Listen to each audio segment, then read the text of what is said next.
Hi viewers, நான் உங்கள் GT vlogging and cooking.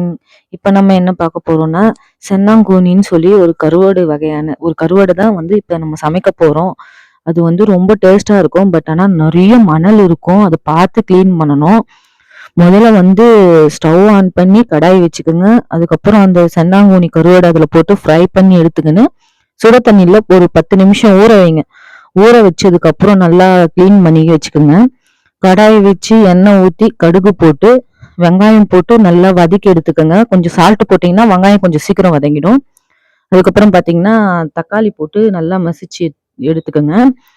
கொஞ்சோண்டு வந்து மஞ்சத்தூள் வந்து ஆட் பண்ணி நல்லா ஃப்ரை பண்ணுங்க. இஞ்சி பூண்டு கொஞ்சம் போட்டு நல்லா ஃப்ரை பண்ணதுக்கப்புறம் நம்ம மிளகாத்தூள் வீட்டில் அரைப்போம் பார்த்தீங்களா சமையலுக்கு, அந்த மிளகாய் தூள் போட்டு நல்லா எண்ணெயிலே வந்து வதக்கிக்கோங்க. அதுக்கப்புறம் நம்ம க்ளீன் பண்ணி வச்சோம் பார்த்தீங்களா சென்னாங்கூனி கருவாடு, அதை எடுத்து அதில் போட்டு நல்லா ஃப்ரை பண்ணி தண்ணி ஊற்றிக்காதீங்க. தண்ணி ஊற்றினீங்கன்னா கொஞ்சம் டேஸ்ட்டு மாறும்.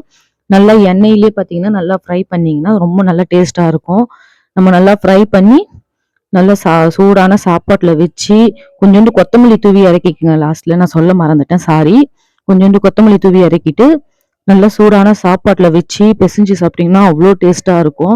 பட் இது கொஞ்சம் கஷ்டம்தான், க்ளீன் பண்ணுறது கஷ்டம்தான். ஏன்னா மணல் வந்து இதில் கொஞ்சம் அதிகமாக இருக்கும். நம்ம பார்த்து க்ளீன் பண்ணோன்னா டேஸ்ட் சூப்பராக கொடுக்கும். சூடான சாப்பாட்டில் வச்சு சாப்பிட்டு பாருங்கள், சூப்பராக இருக்கும்.